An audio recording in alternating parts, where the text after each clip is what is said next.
안녕하세요. DB성형외과 디테일러 국동비 원장입니다. 이번 영상의 주제는 눈밑지방 재배치 재수술에 관한 내용인데요. 사실 이런 단어는 잘못된 단어예요. 존재해서는 안 되는 수술이고요. 왜냐하면 눈밑지방 재배치라는 수술은 영구적인 효과를 나타내는 수술이거든요. 바뀐 위치에서 주변 조직들과 유착이 돼서 들러붙기 때문에 다시 올라가거나 원래 자리로 돌아가지 않는 그런 수술이에요. 물론 이제 바깥에 있는 피부에는 노화가 와서 피부를 절제하는 항암검 수술을 몇십 년 뒤에 해야 될 수는 있지만 눈밑지방 재배치라는 과정 한 번 하면 끝인 거고 다시 할 필요가 없는 수술이에요. 근데 왜 이런 단어가 존재하고 이 영상의 주제가 재수술이냐, 제가 이제 최근에 상담 및 수술을 할 때 이상하게 눈밑지방 재배치 재수술을 많이 하게 됐어요. 그래서 한 3개월 동안 대략 10분 정도의 재수술을 시행을 했는데, 그분들의 이제 히스토리를 들어보면 물론 이제 처음에 본인이 눈밑 지방 제거만 했다, 재배치는 하지 않았다, 그러니까 되게 저렴한 가격에 제거만 했다, 그런 분들은 말이 돼요. 제거만 했으니까 재배치가 안 돼서 남아있는 문제들을 제가 재배치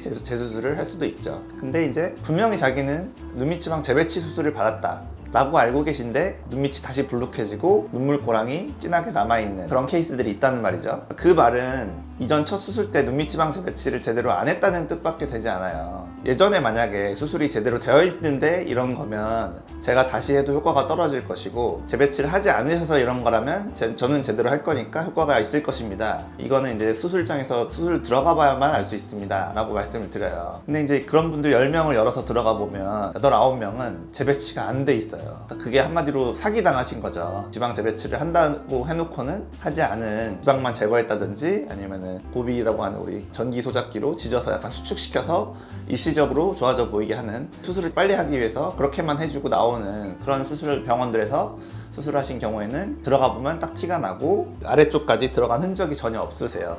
같은 의사로서 좀 이러면 안 되는 거 아닌가 싶기도 하고 좀 창피하기도 하고, 환자들에게 거짓말로 이렇게 하면 안 되는 건데 그런 부분이 좀 아쉽고, 그래서 이런 부분을 좀 알려드리고 어떻게 해야 눈밑지방 재배치 사기를 안 당하는지, 혹시나 만약에 그런 문제가 남아있으면 재수술은 어떻게 하는지 그런 걸 한번 알려드리려고 해요. 먼저 간단하게 그림으로 해부학을 좀 보시면요, 눈밑지방 재배치를 했느냐 안 했느냐는 제일 중요한 게 뭐냐면, 우리가 이 검은 점선이 그 안구 뼈거든요. 해골뼈 들어가 있는 부위 있죠. 큰 원 있잖아요. 그게 이거예요. 그러면 이제 눈밑지방은 안구와 그 뼈 사이에 지방층이 있어서 이게 이제 안구를 받쳐주는 쿠션 같은 역할을 하는 건데, 여기서만 어떻게 조작을 하는 게 아니라 재배치를 해야 될 거 아니에요. 그러니까 여기서만 일부 빼고 경막을 지져주는 그런 수술을 하는 병원들이 이제 문제라는 거고, 이 재배치를 제대로 하려면 이 뼈 경계에 붙어 있는 근육층, 그걸 이제 오비큘라리스 리테이닝 리가먼트라고 하는데, 근육이 뼈에 달라붙어 있는 인대를 말하는 거죠. 그 부위를 떼야 돼요. 지금 이 빨간 선 안쪽 범위 있잖아요. 이 범위를 뼈에서 이렇게 떼야만 지방을 밑으로 이동시킬 수가 있죠. 그래서 일단 여기를 끊어야만 하고요. 근데 이게 이제 제대로 안 돼 있는 분들이 많다는 거예요. 재수술 들어가 보면. 그 다음에 이제 이거를 밑으로 어디까지 이동하느냐, 우리 광대뼈 가운데쯤에 이 주변 지역을 담당하는 혈관이랑 신경이 여기서 나오게 되어 있어요. 그래서 여기는 그러면 건드리면 안 되잖아요. 그러니까 이제 1cm보다는 적게, 그러니까 대략 한 7, 8mm 정도까지는 내려가야 돼요. 공간을 만들어야 된다는 거죠. 박리를 해야 된다는 거예요. 그래야만 이 지방을 밑으로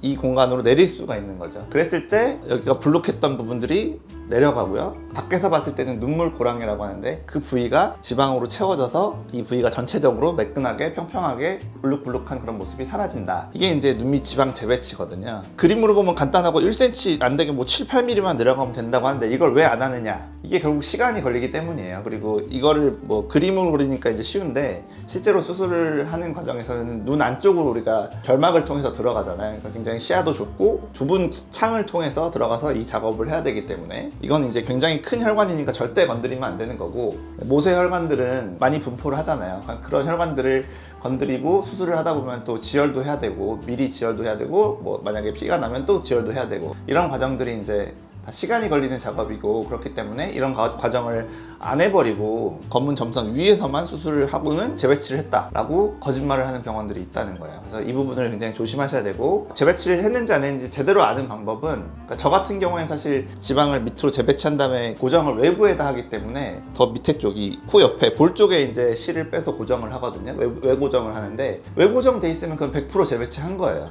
내고정을 하는 병원들에서는 환자분은 알 도리가 없어요. 안에다가 이걸 밑으로 끌어내려서 여기다 고정을 했다는데 어떻게 되어 있는지 밖에서는 확인할 길이 없는 거죠. 저는 이제 효과 측면에서나 어떤 환자와의 어떤 약속 또는 눈으로 확인하는 증거 그런 측면에서 외고정을 해서 나는 확실히 재배치를 했다라는 그런 어떤 메시지를 드리는 거죠. 수술 후에도 확실히 환자분도 느끼실 수 있게. 이거 옆에서 단면에서 봤을 때도 눈 밑에 이렇게 눈밑 지방이 있는데 이 근육층이 빨간색 굉장히 얇은 근육이거든요. 이 근육이 여기 뼈 경계, 이게 이제 여기 까만 경계겠죠. 이게 달라붙어 있는 부위가 ORL이다. 그래서 이거를 떼줘야겠죠, 뼈에서. 이걸 떼야 눈밑 지방이 일로 내려갈 거 아니에요. 근육을 여기서 떼는 작업, 그리고 박리를 이 혈관 신경 나오는 부위 위까지 한 7, 8mm까지 내려서 여기 공간을 만들고 이 눈밑 지방을 밑으로 이렇게 이동시키는 작업, 이걸 해야만 제대로 된 눈밑 지방 재배치를 한 것이다, 이렇게 아시면 될 것 같아요. 제가 최근에 이제 눈밑 지방 재배치 재수술을 해드린 분들을 간략하게 좀 보여드리도록 할게요.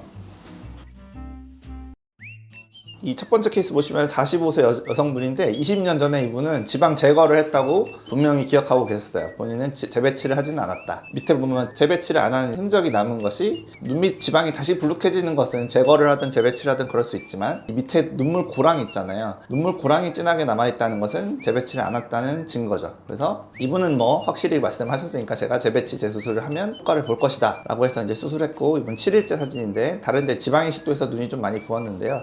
아래쪽만 보시면 저희가 이제 외고정에서 이렇게 실을 빼놓는다고 했잖아요. 그 실을 빼고 나서 이제 이 듀오덤 붙여놓은 흔적이고, 밑에 보면은 눈물 고랑이 완벽하게 없어졌죠. 눈밑 지방으로 눈물 고랑을 채우는 재배치를 제대로 해야만, 수술 후 이런 결과가 나와야만 재배치가 제대로 된 것이고 평생 할 일이 없다, 이렇게 보시면 되겠고요. 다음 분들은 눈밑 지방 재배치 했다고 알고 계셨던 분들이에요. 근데 이분도 보시면은 10년 전에 43대 여성분이 이제 했다는데 밑에 보면은 눈물고랑이 이렇게 남아있죠. 제가 들어가서 수술을 해보니 재배치가 전혀 돼 있지 않았고 재배치를 제대로 해가지고 효과를 보게 해드린 분이고, 경과 사진은 없어서 이제 수술 후 사진은 없지만 자기가 눈밑 지방 재배치를 받았는데 이런 상태다 라고 하면 재배치가 제대로 되지 않았을 가능성이 있으니 재수술을 좀 알아보셔야 된다는 뜻이 되겠죠. 이분은 이번 주에 수술한 분인데 이분도 마찬가지 지방 재배치를 했다고 분명히 알고 계셨는데 눈물고랑이 이렇게 진하게 남아있잖아요. 그래서 수술을 들어가 보니 전혀 뼈 밑에 경계까지 들어가는 흔적이 전혀 없으셨어요. 그래서 아마 눈밑 지방만 제거만 해놓고 재배치했다고 한 것 같고 사기를 당하신 것 같고, 수술 후에 이분도 굉장히 궁금해 하셨는데 제가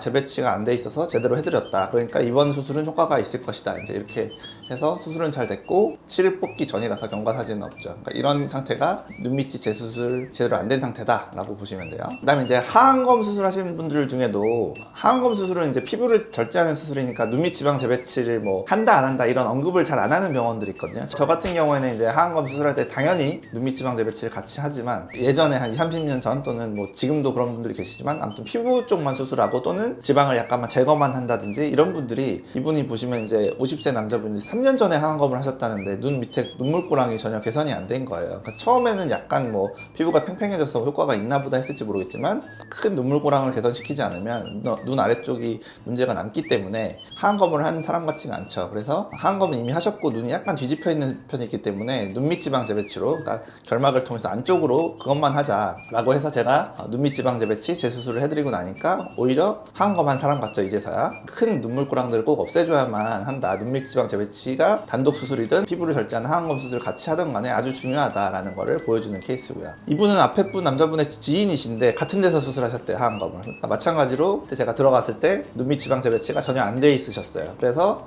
수술해주고 나니까 이 큰 눈물고랑들이 없어지면서 이제서야 하안검 수술을 받은 사람 같죠. 그러니까 오히려 왼쪽이 하안검 수술하기 전 같고 오른쪽이 하안검 한 수술 후 같은데, 이번에는 사실 눈밑 지방 재배치만 한 거예요. 이게 이렇게 중요하다, 피부 컨트롤만 할 일이 아니라 큰 이 눈물고랑들을 없애줘야만 한다. 마지막에 여성분도 20년 전에 하안검을 하셨대요. 근데 이 눈물고랑들이랑 큰 주름들이 남아있죠. 그래서 제가 눈밑 지방 재배치 수술로 지방을 재배치해드렸더니 이렇게 큰 주름들이 펴지면서 훨씬 팽팽해진 효과, 하안검 수술을 한 효과가 났죠. 그래서 특히나 이제 전문의가 아닌 의원들, 굉장히 싼 가격에 하안검 하는 그런 병원들 있잖아요. 그런 병원들은 좀 의심해 봐야 되고, 지방 재배치도 하는 것 맞냐 이렇게 확인하실 필요가 있고, 거기서 한다고 해도 믿으셔서는 안 돼요. 그래서 눈밑 지방 재배치 또는 하안검 수술은 전문의에게 받으시는 걸 추천하고, 만약에 전문의도 또 수술을 제대로 안 하는 곳들도 있기 때문에 눈밑 지방 재배치를 정확히 하느냐, 고정을 어떻게 하느냐, 만약에 내부 고정을 한다면 증거를 보여달라라든지 사용하는 기구가 뭐냐 이런 걸로 물어볼 수도 있고요. 뭐 내부 고정하는 장치들이 또 있거든요. 그래서 그런 부분을 통해서 명확하게 확인하시는 게 좋겠고, 이제 수술 직후에 이 큰 눈물거랑이 확실히 없어졌는지 그런 거 확인을 통해서도 자기가 눈밑 지방 재배치가 제대로 됐는지 안 됐는지 확인을 하실 수가 있으니까요. 좀 수술하실 때 너무 쉽게 너무 싼 데서 다른 똑같은 수술을 싸게 해준대 이렇게 해서 너무 믿으시면 안 되고, 싼 데는 이유가 있을 수 있으니까요. 수술을 제가 설명을 드린 것처럼 제대로 된 범위까지 가서 재배치를 하는지 이런 부분을 또 꼭 확인하셔서 수술을 받으시기 바랍니다. 지금까지 DB성형외과 극동비 원장이었습니다. 감사합니다.